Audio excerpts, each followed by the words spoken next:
This is rounding up very beautifully. But I think before we by way of conclusion, sort of the issue of jobs was already mentioned, and the last idea that I wanted to sort of bounce up with you was the idea of a job guarantee program, which has become a kind of almost a personal favorite of mine to think about, which is sort of juxtaposed to the idea of universal basic income, with the difference being that in a job guarantee program, the income would be conditional on your willingness to work, and it's basically an idea that says that whoever wants to work would be guaranteed employment in the public sector, whether that be the government sector or the municipality sector.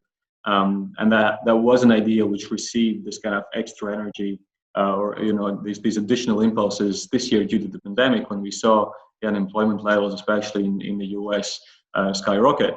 And the idea was, and in Latvia, pretty much not in the sense of the unemployment, but at least the idea that the social policy is not very effective, that it's not that we don't really know what are the effects of our current social policy. There's a lot of black holes, a lot of unthought through kind of mechanics there. Sort of the basic idea would be that we would have to start thinking about redesigning the entire social policy, and the idea of employment being central there is what sort of the job guarantee program stands for. I am wondering, given the current context, unemployment in Latvia didn't really go up as high as say in the Baltics, even though the work hours is something that did drop in comparison to our neighbors. What do you think of the idea? Is a job guarantee program something that is viable currently in Latvia, or again, due to the kind of political economic constraints in which we are, this is something that has to be reworked, has to be worked out on a supranational level as opposed to national? Well, I guess, hopefully you don't want to have to make recourse to this. Now, Andris, I'm not telling you or Janis or Kaspars anything you don't already know, but this is, pierre, hyman, minsky, right? So you want to make sure that you have all hands working, and it's just very simple. If people are working, they're producing value. And so it's, but rather than having a universal basic income in which, people might be idle but consuming, and so that is providing some economic demand. Minsky always argued, I think with some legitimacy, that full employment is really what you want.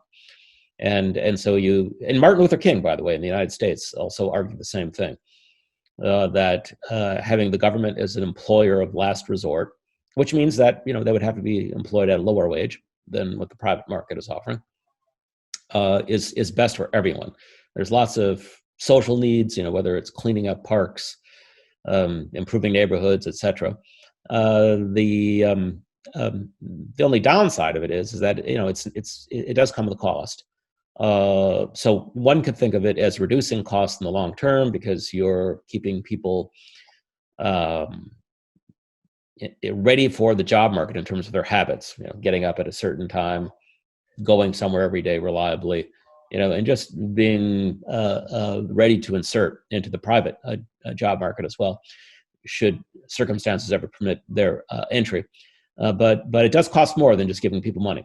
So one has to calculate whether or not one can do it in a way which creates more value than it costs. I think it's a good idea as well, but it is just a matter of trying to figure out what jobs people can do, and to ensure that those jobs ultimately produce more value than they cost.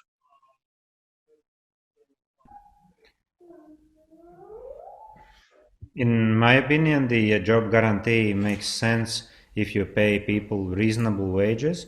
So we had a job guarantee program that was called the 100 Lats program. That was ridiculous because, what do you mean? I mean, it's like you get 100 Lats for pretending that you work somewhere in the park, cleaning something. It's not bad, anyways. It's not a real thing that you want. You want like good wages. That's what you want. But the problem, in my opinion, with good wages is the question, where do you take the money from?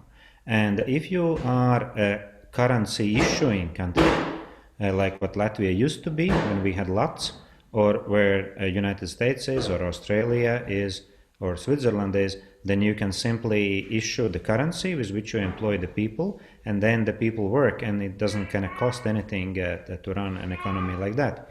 But if you don't issue your own currency, then you have to borrow it. And Latvia essentially runs on a foreign currency, because euro is a kind of a foreign currency for us. It's the easiest way how to think about it. And so we have to borrow that money. And then the question is how do you pay it back, and who pays it back, and how much can you borrow to sustain programs like that. So I think that this means, because of the constraints where we are as a country, the only way how we can really think about the supplying job guarantee is if we develop the exporting sector. Because in exporting sector, if we are developing jobs, then these jobs, they pay for themselves. So for me, kind of a job guarantee would automatically be rather thinking, how do you create productive jobs that are in the export sector? Because that is sustainable, that brings in the money into Latvia, and that answers to the kind of a socio-economic kind of a capital system where Latvia is located. Because we are not located sadly anymore in a country that issues its own currency. And how to do that? I think it's not difficult. For instance, I'm really proposing a super easy way how to employ large amount of people with high wages is to subsidize on-the-job training for IT companies. So IT companies, they can, most people with higher education or most people with secondary degree, they can be trained into programming works. Programming doesn't necessarily, computers, software development works doesn't necessarily mean knowing kind of very advanced languages. There's lots of testing, there's lots of user interface work and others. But even the languages, they're not so difficult to do. So you can actually put a lot of people and train. You don't need to have an IT degree to become a successful software engineer or work for a software company, but you can have an on-the-job training. Let's say in a year and a half, most companies are able just in internal training programs turn out people that are able to work successfully in software development. But the private companies, they have a huge cost to do that. I mean, for 1.5 years, they would have to pay for a person like that. And I think that if the government, for instance, paid full wage for people that go into software development and would tell to guys like Accenture, the others, that there is a government program that they can have, 90% or 70% of the total cost of the wage taken care of by the government subsidy, and then with the caveat that they'll be able to develop out of these people software engineers, we would have on the one side real jobs, develop people's skills, and develop a sector with very high added value. And that the cost of doing that would be kind of low, because what is like 1.5 years wages to develop somebody that then for 20 years brings back the tax to the country? It's like there's a no-brainer that it's very, very good business for the economy. And so I think these kinds of schemes that they need to be run, and then we can really develop something that would approach guaranteed employment. And I think that we need right now, in this COVID time, we need far more active government policy on measures like this. It's so easy to do. I think government is wasting huge opportunity right now by not doing that. And we can really turn the economy around and develop these productive sectors and develop real people with real wages. And in software industry right now, like I said, there's no problem to receive 2,000-3,000 euro salaries. A good salary is good money paid, and the cost to subsidize maybe 20,000-30,000 euro, which is like nothing per person. And then you create software engineer out of it. Like a government simply needs to do that, and that would really answer these questions. And there are more opportunities like that.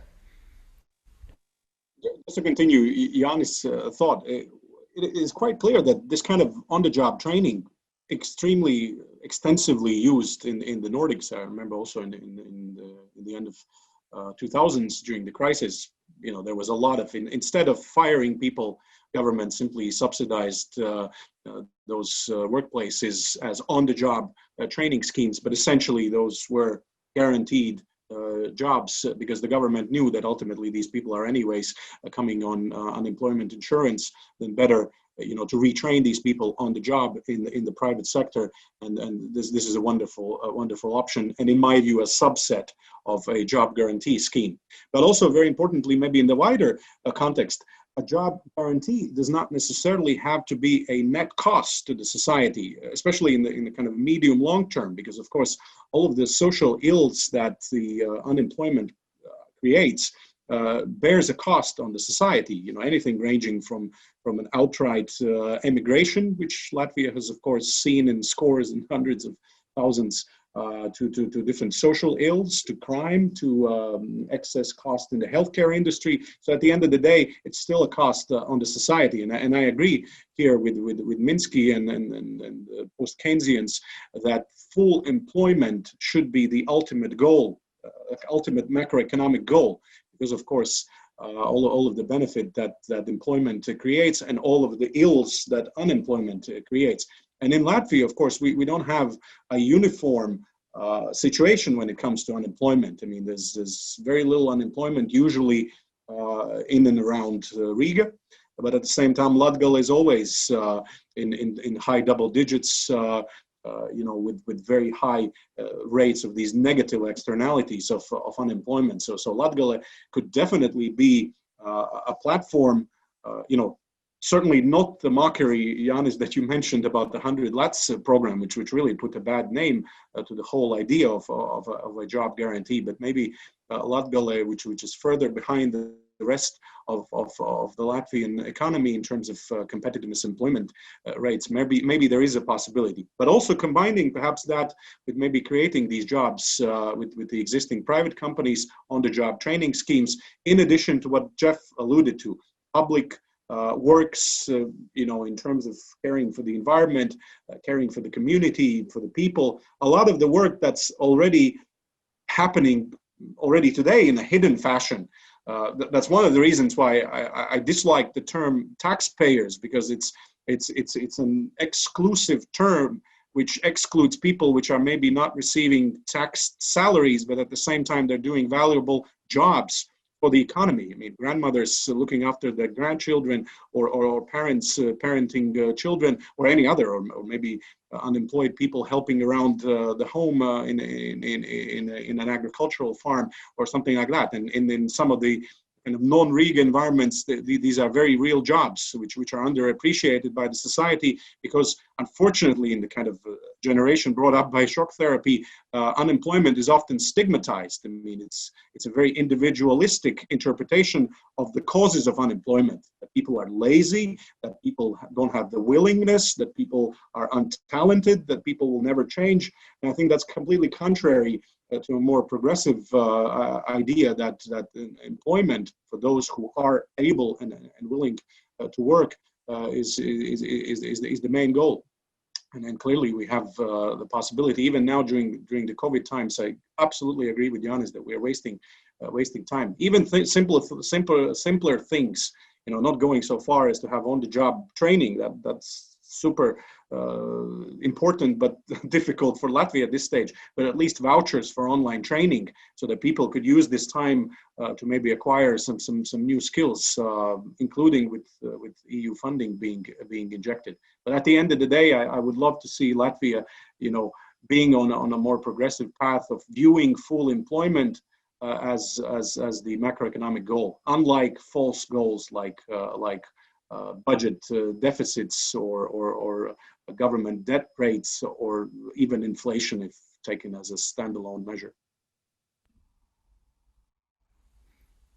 Yeah, that's right. And I think that in Latvia there's a lot of debate right now that we need to have. There's this fiscal discipline, and there's this fiscal discipline council, and the very nice gentlemen and ladies working there. But I think their take is wrong.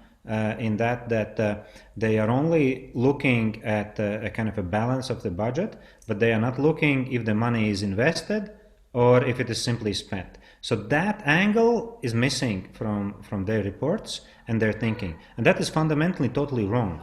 The way they should be looking is that not only looking at the economy as a kind of a set amount, they should be looking at what are the ways that with which we can use the money so that the total size of the economy grows. And what is our kind of a debt situation then if the economy grows? Obviously, if the economy is bigger, then the debt becomes relatively smaller and easier to sustainable. So the first thing that the Fiscal Discipline Council needs to be looking at actually is how do you grow the economy faster? They're not looking at that. And that is like fundamentally like super wrong. Right. It's like looking only at one side of the equation and not looking at the other side of the equation. It's like wrong. And how they should be looking really is very different. So they should be looking at how do you grow the total size of the economy and what's the relative amount of the debt that you have and what can we do to grow the economy faster. And they should be looking at what is Latvia's net debt position, private plus public together, because that is the important task. And how do you reduce that? Obviously, you reduce that by exporting more than importing, because then you bring in the money and reduce your net debt position. And obviously, you are doing that by growing your size of your economy, and then your debt also becomes smaller. So this is a reform that I would like to see for Fiscal Discipline Council, where they should do things differently. Yeah, I completely agree with that, Andris. And just as you said, very nice people on the Fiscal Discipline Council. But given the Constitution, in other words, who's on that body, given their age, experience, etc., they're just not going to look at these issues properly. And without naming names, some of them actually got the 2008 financial crash just entirely wrong. They thought it was a government spending crisis. Rather than a private debt crisis, which was looming. And they're just not focused on issues which actually facilitate or foster economic growth. I mean, ultimately, the questions that they're interested in are ones which ensure macroeconomic stability and the purpose of ensuring that returns to investors or savers are stable. And that's not the same thing as development and fostering strong economic growth. So you need another group that's actually advising on these issues. Or another goals for these guys, because right now the goal for them is how do you balance the budget, or how does our budget deficit is not bigger than what is kind of sustainable budget. Yeah. But there, it's look at one at the risk of being unkind, it's a Dr. Strangelove kind of situation. They're always going to return to looking at it in the way that they look at it. Yeah, I understand, but anyway, I don't know. I still have. I'm not so against that. I think these are clever people. Yeah, sure, good people. Yeah, the look is wrong, because they only look at one side of the equation, which is crazy. Because you have two sides of the equation. Come on. Right. Sure. Well, even if kind of the council purports to be one that promotes a counter-cyclical approach to fiscal policy, even if it comes with a bit of a neoliberal bias. But I have never heard from the Fiscal Discipline Council any calls for additional fiscal stimulus, which you do in a downfall if you're really and fairly promoting a counter-cyclical approach. It's a separate discussion whether a country in a steep development phase should or should not be running permanent fiscal deficits. So that's a different discussion. But if we are in counter-cyclical approach, that there needs to be a cycle where you're actually promoting fiscal stimulus to the economy, especially during downturn. And I haven't heard that, unfortunately, from the council. We have heard some positive signs from the new Bank of Latvia governor in some of his recent announcements, especially also with focus on unemployment, competitiveness, and stimulus to the economy, but not the Fiscal Discipline Council. Okay, guys, this has been as always to me very intellectually enriching, and I really have to thank you for the contributions and reflections. I think we covered quite a lot, and I really hope that listeners will either have learned something new or at least developed their some of the ideas that they heard in more depth. I want to remind everyone that today the panel consisted of Professor Jeffrey Sommers, who teaches political economy and public policy at the University of Milwaukee, Wisconsin. We had Kaspars Bruškens, who is a development economist, as well as and then Jānis Ošlejs, who is also an economist and CEO of Primex. The discussion took place thanks to Freedom and Solidarity Foundation and Edward Foundation. So we thank them for giving us the opportunity to speak on these issues. And I'm sure that within the near future, we'll carry on these discussions in one way or another, either within the same set of participants that we currently have, or perhaps an expanded list of people. So again, thank you very much, and I hope you enjoyed it too. Thank you. Thank you very much, and thank you, Andris, for beautiful hosting and the moderation. Thank you very much, guys. Take care all.